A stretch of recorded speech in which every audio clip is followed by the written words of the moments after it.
बढ़ाइनि था या नथा बढ़ाइनि।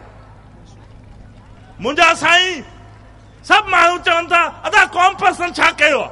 क़ौम पसंद सदाईं सिंध जे लाइ जदोजहद कई आहे, सिंध जे हक़नि जे लाइ जदोजहद कई आहे। ऐं सिंध जे अॼु जेका सिंध आहे उनजो जेको तुफ़ैल बि साईं जी एम सैद जो नज़रियो आहे ऐं साईं जी एम सैद जे उन जदोजहद जो अॼु फल आहे जो तव्हां ऐं असां अॼु ज़िंदा वेठा आहियूं ऐं पंहिंजे हक़ जी ॻाल्हि पंहिंजे वॾे दिलि सां कयूं था ऐं सभिनि खे ॿुधायूं था त असांखे क़ौम आहियूं ऐं असांखे जीअण जो हक़ आहे ऐं असांखे इहा लूली लंगड़ी जमूरियत न खपे पर असांखे पंहिंजे वतन में पंहिंजो अख़्तियार खपे। सिंध यूनाइटेड पार्टी जो जेको नारो आहे उहो ई असांजी मंज़िल आहे। जीअं सिंध। शफ़ी करनाणी पंहिंजी कुर्बानियूं पंहिंजी कमिटमेंट जो इज़हार कयो ऐं अव्हांखे यकीन ॾियारियो त ही जो सैयद औलाद जंहिंजे लाइ आयो आहे वठी हर हर जनम वरबो। साईं जलाल महमूद शाह साईं जी एम सैद जो औलाद वठी हर हर जनम वरबो। अॼु हिन तारीख़ी जलसे आम में हैदराबाद ऐं सिंध जी वॾी तारीख़ी शख़्सियत जनाब मीर अली अमन खान टालपुर जी पार्टी उनजो औलाद जनाब मीर हैदर अली खान टालपुर संदसि पार्टी नेशनल डेमोक्रेटिक पार्टी जो झंडो साईं जलाल महमूद शाह जे हवाले कंदा ऐं पाण सिंध यूनाइटेड पार्टी में शमूलियत कंदा। खेसि दावत ॾींदासीं त साईं सां हथ मिलाए ऐं स्टेज ते जी ऐलान कनि।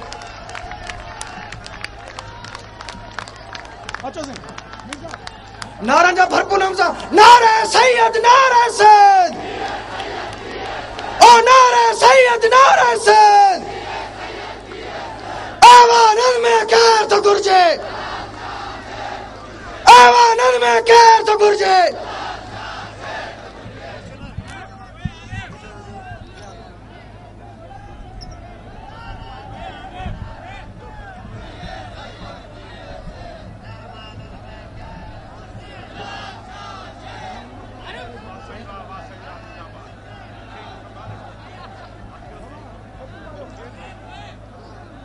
बिस्मिल्लाहिर्रहमानिर्रहीम नहमदहु व नुसल्ली अला रसूलिल करीम। मोहतरम सैयद जलाल महमूद शाह साहब सिंध यूनाइटेड पार्टी जा मोअज़्ज़िज़ उहदेदारान कारकुनान भेणियूं ऐं भाइरो हाज़रीन मजलिस अस्सलाम वालेकुम। जीए सिंध। सब खां पहिरीं आऊं तव्हां सां ॿ अखर ॻाल्हाईंदुसि। उहे अखर इहे आहिनि त सिंध वाजे ॿ रस्ता आहिनि।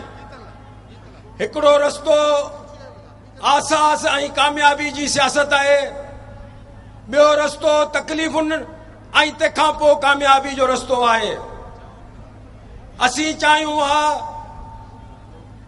त सुठियुनि जिन खे सरकारी टेका आहिनि जिन पार्टियुनि खे उन में शामिल थी का ठुड़कड़ी सीट खणी ऐं तंहिंखां पोइ पंहिंजे सिंध वतन खे विकिणी उन्हनि जी ग़ुलामी करे ऐं पंहिंजो पेट भरियूं हा। ॿियो रस्तो इहो हो त मादिरे वतन पंहिंजी सिंध सां पंहिंजे भाउरनि सां पंहिंजे देश सां पंहिंजे वतन सां सचाई करे पंहिंजे भाउरनि सां गॾिजी साईं जलाल महमूद शाह सां गॾिजी सिंध वासियुनि सां गॾिजी ऐं तव्हांजी जिदोजहद में हलिजे। तंहिंजे करे चवंदा आहिनि त जे रस्तो ॾुखियो हुजे पर जे मंज़िल सुहिणी हुजे त बिस्मिल्लाह करे वञिजे, पर जे रस्तो सुहिणो हुजे ऐं मंज़िल जी ख़बर न हुजे त उन रस्ते उन मंज़िल खे बाहि ॾिजे। असां विफ़ाक़ी पार्टियुनि खे जेके सिंध जे हक़नि खे तस्लीम नथियूं कनि उन्हनि खे सभिनी खे आउं अर्ज़ु कंदुसि सिंध वासियुनि खे त बाबा सिंधी जेके आहियो उन्हनि जो सोशल बाइकाट कनि। जेको बि सिंध खे विकिणे उनजो सोशल बाइकाट करे उन सां तालुक़ ख़तमु करियो।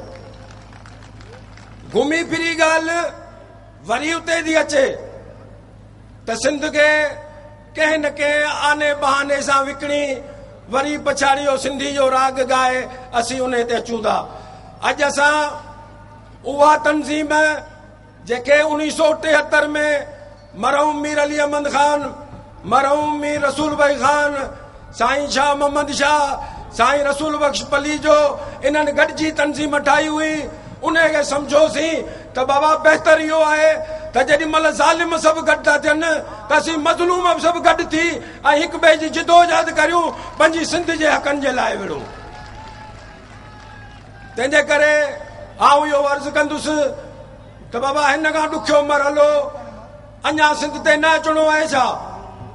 तंहिंजे करे तव्हां ॿुधायो त तव्हां मज़लूमनि जो साथ ॾींदो या ज़ालिमनि जो साथ ॾींदो? हथ खणी ॾेखारियो न, चवंदा असां सां अञा गॾु आहिनि। तंहिंजे करे आऊं साईं जलाल महमूद शाह संदुनि दोस्तनि साथियुनि खे मुबारक थो ॾियां त साईं इंशाअल्लाह ही काफ़िलो वधंदो ऐं ही सिंध जो काफ़िलो आहे, ही कंहिं टेक जो काफ़िलो कोन्हे जंहिंमें सभु ज़ालिम गॾे ऐं उन्हनि खे ॾियनि त वञी बादशाही करियो। अॼु के कुवतूं आहिनि जेके चवनि थियूं त असीं बलोचनि खे राज़ी कंदासीं, असीं ख़ुशहाल कंदासीं मुल्क खे। छाते? सिंध जे गैस ते ऐं सिंध जे कोयले ते। तव्हांजे पीउ जो कोयलो आहे, तव्हांजे पीउ जो गैस आहे, ही सिंध वारनि जो आहे, सिंध जे माण्हुनि जो आहे, पहिरीं हक़ सिंधियुनि जो आहे। लठियूं झले भोलड़ो, खटियो खाए शिकारी, शयूं असांजी लीडर ताईं ॾियो। हाणे जेको ॻाल्हि करे त बाबा कोयले ते जेको सियासत कंदो उहो सिंध वारनि खे ॾींदो त असीं हुन सां गॾु आहियूं, न त असीं कंहिंसां बि गॾु कोन आहियूं। तईं ज़ुल्म करियो, असांखे 10,000 रुपए जे करे पिनायो, पिनाइनि पिया न बाबा पाण खे, वतन कार्ड जे पुठियां पाण पिनूं पिया, जॾहिं त पाण बादशाह आहियूं हिन मुल्क जा। पाण अरब वेठे खाई सघनि था त सिंधी वेठे खाई कोन था सघनि छा? बा त अहिड़ी हुकूमत आणियो जेको तव्हांजी इज़त करे, जेको तव्हांजे लाइ उते ॻाल्हाए। हिकिड़ो आख़िरी मिसाल ॿुधाए पोइ आउं वञी आराम कंदुसि, साईं खे तकलीफ़ ॾींदासीं। उहो इहो आहे त हिकिड़ो कूओ जेको ऐं ॿियो शींहं, छा थियो हुयो? शींहं खे हॾो फासी पियो त हुन बघ खे चयो त तुंहिंजी चोंब वॾी आहे, मूंखे इहो हॾो कढ त आऊं तोखे इनाम ॾींदुसि। शींहं जे वात में चोंब विझी हुन हॾो कढियो त शींहं चयसि त तो मुंहिंजी इज़त कई आहे, तो मुंहिंजी जान बचाई आहे, त बघ खे विहारे पंहिंजे कुल्हे ते सॼे झंग में शहर कराई। माण्हुनि जो झंग जे जानवरनि ॾिठो त छा बघ छा शींहं जे कुल्हे ते वेठो आहे? पुछनि त साईं तव्हां हिनखे कुल्हे ते विहारियो? चई बाबा हिन मूं अहसान कयो। वरी ॿिए पासे बघ जेको उहो हिरी पियो चङाई करण ते, वञे त हिकिड़ो कूओ हेॾे सियारे में पाणीअ में पियो ॿुॾे। चई हाणे हुन शींहं खे बचाए आयो आहियां त कूए खे बि बचायां। कूए खे पाणीअ मां कढियईं ऐं कूए चयो मूंखे सीउ ॾाढो पियो पए, बचायो त पर आउं मरी वेंदुसि हलियो। पाण खे चई बगल में हलिया तोखे भला विझां। कूए खे बगल में विधई त थोरी देरि खां पोइ अची सूर थियो, रत वहण लॻो त ॾिसई छा पियो करे त कूओ अहसान करण वारे खे टुकण लॻी वियो। त तंहिंजे करे बाबा अहिड़नि खे वोट न ॾियो जेके सिंध खे टुकीनि, अहिड़नि खे वोट ॾियो जेके सिंध जी इज़त कराइनि, तव्हांजी इज़त कराइनि, तव्हांजे लॾुनि जी इज़त कराइनि। अस्सलाम वालेकुम। जिए सिंध, जिए सिंधी अवाम। लाड़काणे मां डॉक्टर आमिर मुगल ऐं रोशन कलोड़ो अदी शीबा जे अॻवाणी में हिते काफ़िलो पुॻो आहे। असां हुनखे दिलि जे करे सां भलीकार चऊं था। कोटड़ी मां साईं इरफान शाह ऐं कुर्बान हैदरी जे अॻवाणी में काफ़िलो पुॻो आहे, हुनखे असीं भलीकार चऊं था। जे तूं विढ़ंदे मारियो वेंदे, हिन वस्तीअ तां वारियो वेंदे, दोदा तुंहिंजो साथ वेंदो पर माण्हूअ जो विसाउ न वेंदो। इन्हनि सिटुनि सां गॾु आऊं दावत ख़िताब ॾींदुसि सिंध यूनाइटेड पार्टीअ जे मरकज़ी जनरल सेक्रेटरी मोहतरम डॉक्टर दोदो मेहरी खे खिताब करे। डॉक्टर दोदो मेहरी। मोहतरम साईं जलामोहन शाह साहब, सरवान सिंध यूनाइटेड पार्टी, मुझा इंतहाई मोअज़्ज़ज़ मोतबर लीडर साहबान ऐं मुझू भेनरूं भाइरो, अस्सलाम वालेकुम। जी सिंध, अॼु असीं सिंध जी नई तारीख़ लिखी रहिया आहियूं, पर पाकिस्तान जे 63 सालनि में हिन फेडरेशन में, हिन मज़बूत मर्कज़ हेठि, हिन ख़ुदादाद मुल्क पाकिस्तान में सिंध सां छा वियो वापरियो, सिंध अॼु किथे बीठी आहे, उनजो थोरो ज़िक्र करणु ऐं तमामु ज़रूरी थो सम्झां, जीअं तव्हां सभिनी माण्हुनि खे फ़ैसिले करण में आसानी थी पवे त तव्हांजी नुमाइंदगी अॻे कंहिं कई आहे, हाणे नुमाइंदे जो हक़दार केरु आहे, सुभाणे तव्हांजो मुक़दर कंहिंसां लाॻिया पियल आहे, ऐं उन्हनि जो तज़किरो करणु तमामु ज़रूरी थो सम्झां। पंजाब 58,000 चौरस मील अॼु 63 सालनि खां पोइ 2.5 करोड़ एकड़ ज़मीन सिर्फ़ ज़मीन आबादी जे लाइ करे चुको आहे। सिंध 56,000 चौरस मील, असीं 1 करोड़ एकड़ ज़मीन आबाद लाइक़ु न आहे, 1 करोड़। सिंध सरज़मीन जेका 3 सालनि में 3,000 अरब वफ़ाक़ खे टैक्स ॾिनो आहे, उन मां असांखे 900 अरब रुपया ख़ैरात तौरु मिलिया आहिनि, उन मां 400 अरब रुपया लेफ्ट थी विया, वापसि थी विया, 500 अरब रुपया करप्शन जे वार चढ़ी आहे। सिंध जेका हिन मुल्क खे 75% गैस जो हिसो ॾिए थी, 75% असांजो खापो आहे, 40%, 75% असां वफ़ाक़ खे था ॾियूं, पाकिस्तान खे था ॾियूं, पंजाब खे था ॾियूं 75%, ऐं असांखे असांजो खापो आहे 40%। जेका सिंध जी हालत आहे तव्हांजे अॻियां, जेको 75% गैस वफ़ाक़ ॾिए थो, उहो इलाइक़ा 25 तक बजारी कड़ियो गंवर गोराची उनजा ॻोठ उनजा राज सिंध सॼा इलाइक़ा उहे वैरान पिया, तबाह पिया, उनखे को बि मार्क न मिलियो आहे। सिंध जेका हिन मुल्क खे 60% तेल ॾिए थी, जेका हिन मुल्क खे गैस ऐं बिजलीअ जूं हेॾियूं सहूलियतूं ॾिए थी, ऐं सतम ज़री हुई आहे त उनजो नुमाइंदो वोटर असांजा नुमाइंदो डॉक्टर आसिम, वोटर गोलार्तीअ जो, MP गोलार्तीअ जो, MP कासिमाबाद जो नुमाइंदो डॉक्टर आसिम जी हीअ सदा जीअं सिंधिया मां को ॾिनो आहे माज़र सां त माछीअ जो कुतो सूर जो तफ्तार, असांजे वोटनि ते असांजे नुमाइंदो उहो पंजाब जी नुमाइंदो करे, असां सां दुश्मनी करे, असां सां नाइंसाफ़ी करे, ऐं असांखे सिंध खे लोड शेन ॿोड़े छॾे। उनजो नतीजो ही निकितो आहे त 63 सालनि में असीं 85% असांजे ॿार अनपढ़िया, 85% ॿार असांजा अनपढ़िया, 5% असांजूं नियाणियूं पढ़ियल, 5%, सिर्फ़ु 5%। हीअ सतम ज़री उनजो सबबु इहो आहे तव्हां मज़बूत मर्कज़ पार्टियुनि खे, तव्हां पीपल्स पार्टीअ खे, तव्हां मुस्लिम लीग खे, तव्हां हुनखे वोट ॾेई पंहिंजो मुक़दर तबाह ऐं बर्बाद कयो। अचो पाण खे तब्दील कयो, हिन जलसे में पाण तब्दील कयो। हीउ मुक़दस जलसो आहे, हीउ मासूम नियाणी जे नाले, मासूम नियाणी सारस नाले, जेका नज़र मोहम्मद जूने जी भाणे जी आहे, उहा मासूम शहीद, उनजे नाले ही ग्राउंड आहे, ही मेड़ आहे। अचो त नई सिंध खे तब्दील कयूं, अचो त नई सिंध लिखूं, अचो त उन्हनि रवायती सियासत खे हिन मैदान ते दफ़न करे हे ॻाढ़ा झंडा पाड़े पंहिंजो मुक़दर सवारियूं। तव्हांजी महिरबानी। हिन तारीख़ी जलसे खे सिंध यूनाइटेड पार्टी जो नायब सदर, पुराणो क़ौमी कारकुन, एडवोकेट, सिंध यूनाइटेड पार्टी जो सीनियर अॻवान साईं गुलाम शाह हाणे दावत ख़िताब था ॾियूं त पाण अची अवाम सां मुखातिब थियनि।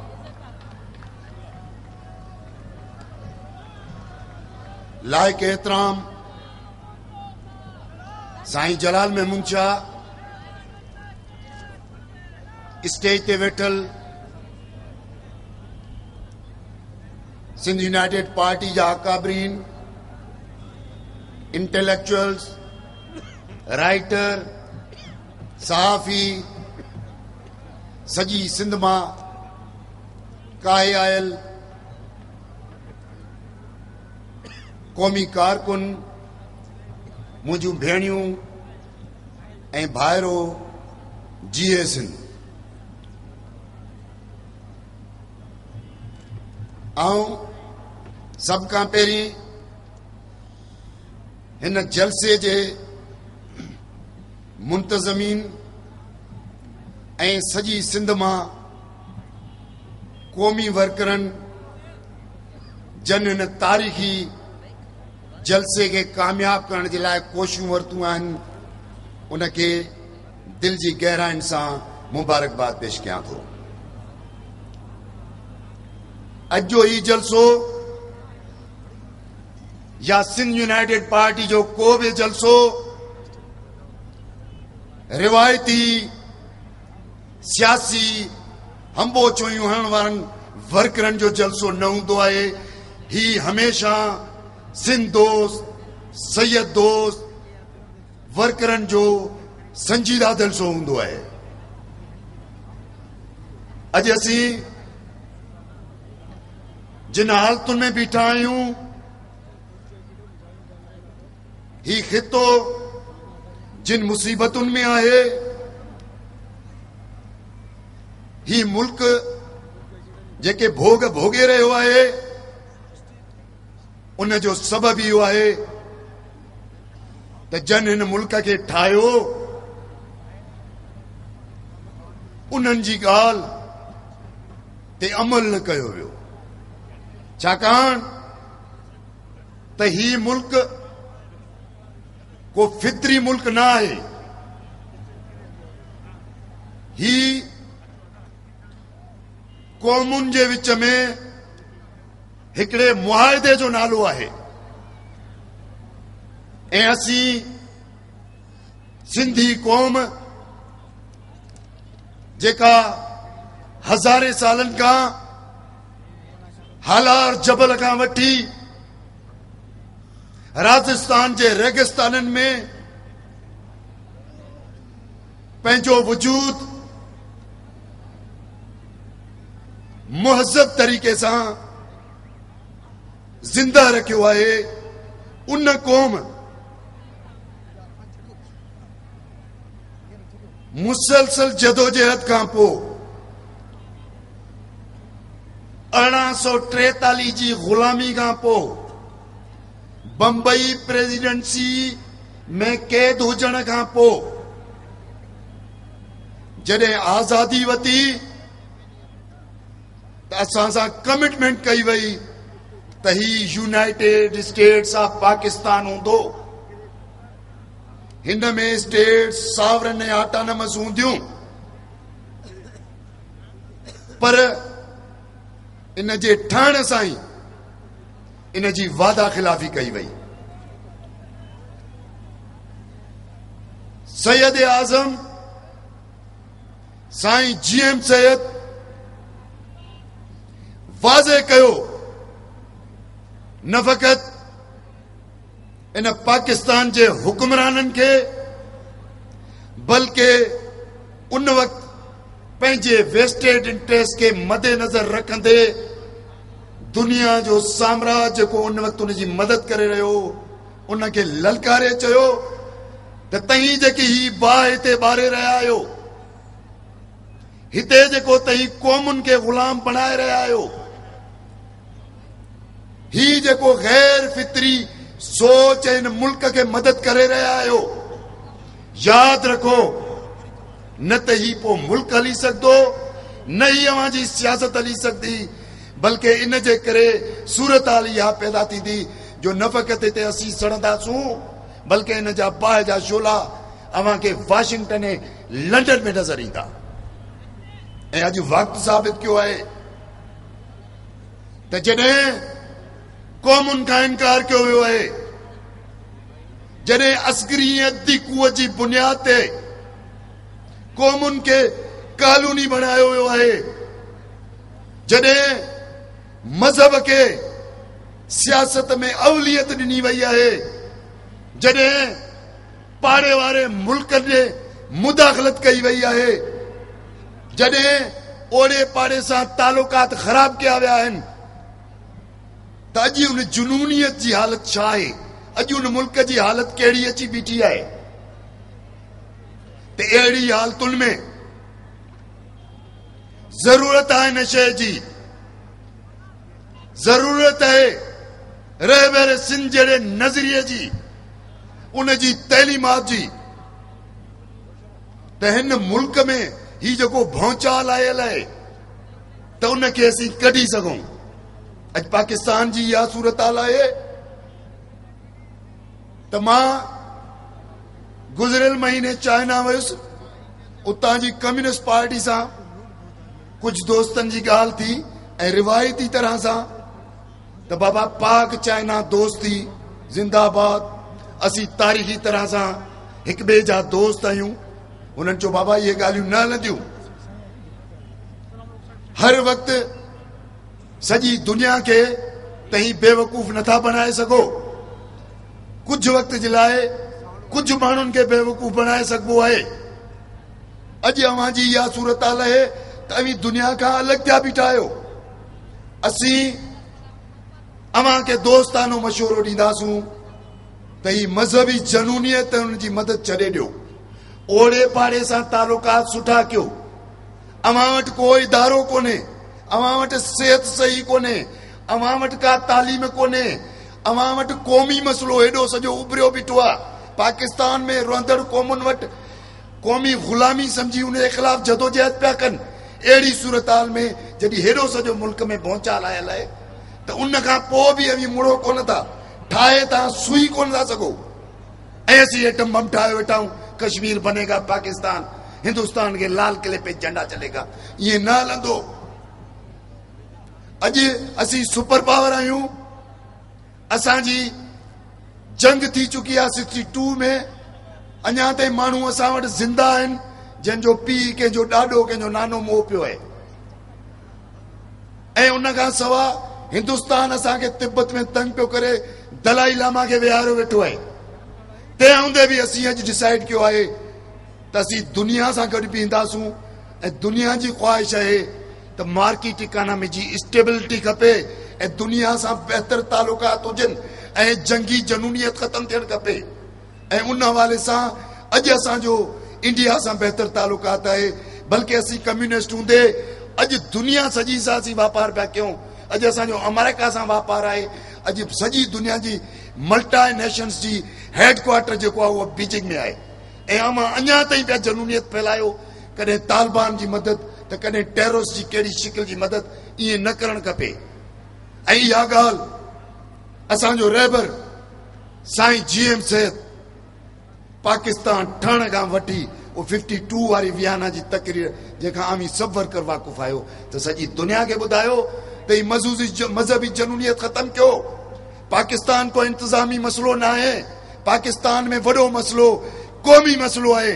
जेतिरे ते क़ौमी मसइलो तय न थींदो ही पाकिस्तान पंहिंजे पेरनि ते न बीह सघंदो। ऐं अहिड़ी हालतुनि में ज़रूरत आहे हिन ॻाल्हि जी त अहिड़ी लीडरशिप हुजे जंहिं वटि जुरत हुजे, जंहिं वटि हिकमत हुजे, जंहिं वटि हिम्मत हुजे ऐं जंहिंजो बैकग्राउंड हुजे। त उन हवाले सां अॼु कोई बि घर खां रुसे थो, सिंधी टोपी पाए, अजरक पाए, सिंध सिंध करे ऐं अची माण्हुनि खे पंहिंजे धंधे खे वधाइण जे लाइ इस्तेमालु पियो करे। मां सम्झां थो त अहिड़े क़िस्म जूं हरकतूं बंदि थियणु घुरिजनि। को छापर रखी, को ॾाढ़ी रखी, को टोपड़ी पाए ऐं पोइ अची अहिड़ो माण्हुनि खे थो मुंझाए, अहिड़ियूं अट्रैक्शन जूं ॻाल्हियूं थो करे। ऐं जे पुछजनि त घर में उर्दू पिया ॻाल्हाईंदा, ऐं जे पुछजनि त सिंध खे क़ौम सम्झो था पिया त इनकार वतन जे फ़लसफ़े बि ठाहिनि पिया त बाबा क़ौमुनि खे असीं मञूं ई कोन था पिया। त इन हवाले सां अव्हांखे होशियारु रहणो पवंदो। हे किराए ते ऐं कुझु माण्हुनि जे चवण ते, छाकाणि त सिंध यूनाइटेड पार्टी जंहिं अंदाज़ सां उभरी आहे उन जे करे इंसान दुश्मन, सिंध दुश्मन धुरियूं सभु गॾु थियण लॻियूं आहिनि। छाकाणि त हिन जी अहमियत सिंध यूनाइटेड पार्टी जी इहा आहे त सन हिन जो सेंटर आहे ऐं जलाल शाह हिन जो लीडर आहे। अहिड़ी सूरत हाल में ज़रूरत आहे त सिंध खे अहिड़ो लीडर खपे जेको जुरियत सां बीह सघे। GM सैद जी लेगेसी को मज़ाक न आहे। इहा हैसियत जेकी जलाल शाह जी आहे उन जे लाइ उन जे पुठियां शाह हैदर सराई खां वठी GM सैद ताईं कई वर्करनि जूं रत ऐं खून शामिल आहे। सो अहिड़ी हालत में के लूसी लपूसी जी ज़रूरत न आहे। सिंध खे अहिड़ी क्यासी जी ज़रूरत आहे जंहिंजो हिकिड़ो बैकग्राउंड हुजे, जंहिं ते असीं सिंधी सभु एतमाद करे सघूं तॾहिं असांजो बहितर मुस्तक़बिल थी सघंदो। अवां सभिनी जी वॾी महिरबानी। जिंदाबाद साईं गुलाम शाह, वॾी महिरबानी।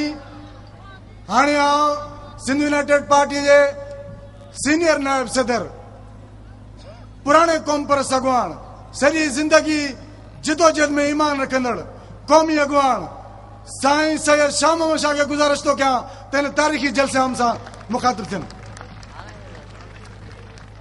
माइक कहिड़ो आहे? इहा उहा आहे?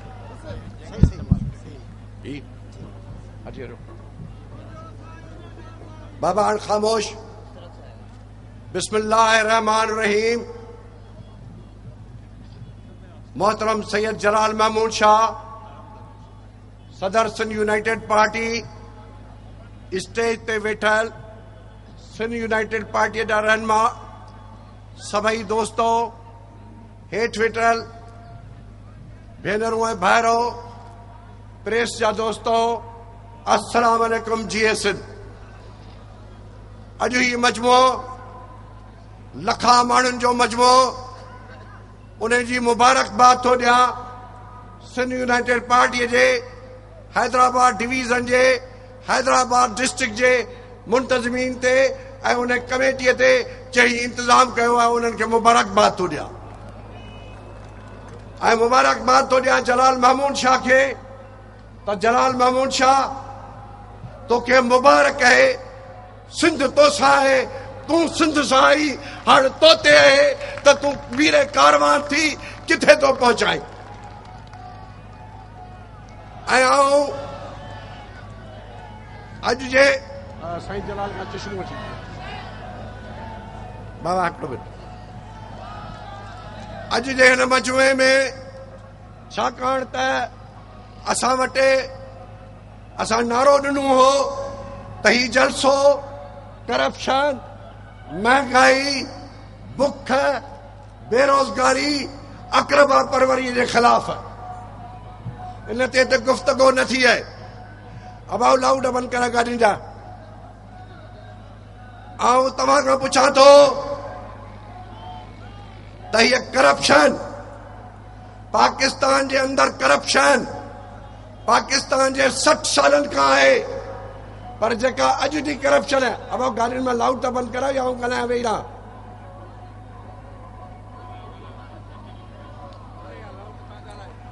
हिन करप्शन जे ख़िलाफ़ अॼु जी जेका करप्शन आहे उनजो मैदार केरु आहे? 2008 जी इलेक्शन में सिंधी माण्हुनि इहो वेसाह कयो, सिंधी माण्हुनि इहो सोचियो त शायदि असांजो को मसीहा आयो आहे ऐं पाकिस्तान पीपल्स पार्टीअ खे झोल भरे वोट ॾिनो ऐं पाकिस्तान पीपल्स पार्टीअ खे सिरनि जा सौदा ॾिनो। पर ख़बर तॾहिं पई त पाकिस्तान पीपल्स पार्टी सुधरे माण्हुनि सां वेसाह घाती कई, सुधरे माण्हुनि खे तबाह कयो, सुधरे माण्हुनि जो विकिरो कयो, सुधरे माण्हुनि खे नीलाम कयो।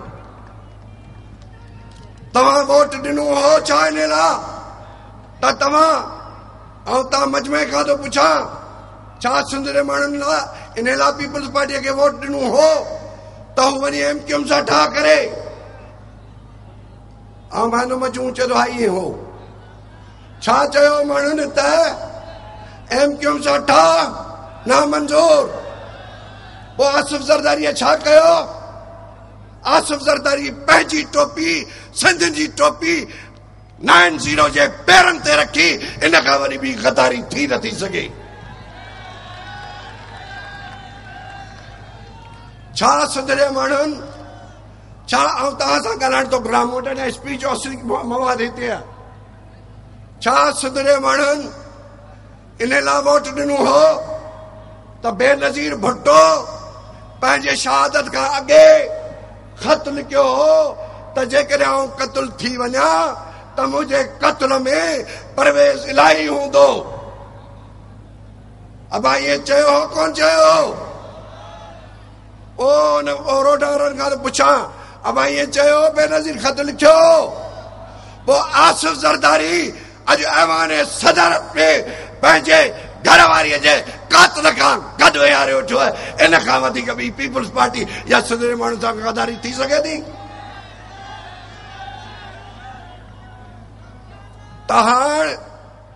तहाण महंगाई जी हालत, माण्हू अटे लाइ परेशान, माण्हू मानीअ लाइ परेशान, अकरबा परवरी जी हालत इहा आहे जो लोकल बॉडीज़ जो मिनिस्टर हर यूनियन काउंसिल सां 20,000 रुपया पर मंथ थो वठे। रिश्वत जी हालत इहा आहे, रिश्वत जी हालत इहा आहे त हैदराबाद जे अंदरि, हिन कासमाबाद जे अंदरि HDA जा वॾियूं स्कीमूं आहिनि, त ड्रेनेज जो सिस्टम हूंदो जेको पाणी हितां जो निकाल करे शफ़ाफ़ ऐं साफ़ थींदो। हिकिड़ी 8 करोड़ जी स्कीम, ॿी 12 करोड़ जी स्कीम, ॿई हड़प पैसा सभु मकानी इदारे जे वज़ीर साहब जे जेब में। ऐं उहो पाणी, गंदो पाणी फुलेलीअ जे ज़रिए सां टंडे मामन ख़ान ठटे जे माण्हुनि खे पीअणो थो पए त हू मौत जे घाट ते वञनि। मां तव्हांखे हिकिड़ी ॻाल्हि ॿुधाइणु घुरां थो, छाकाणि त हीअ तारीख़ी मोड़ आहे ऐं अॼु सिंध यूनाइटेड पार्टी पंहिंजे नए मंज़िल ॾांहुं वञी रही आहे। ऐं मजवे खां पुछणु घुरां थो, आइंदा जे इंतिखाबात में तव्हां सिंध यूनाइटेड पार्टीअ खे चूंडींदो या न चूंडींदो? ईअं न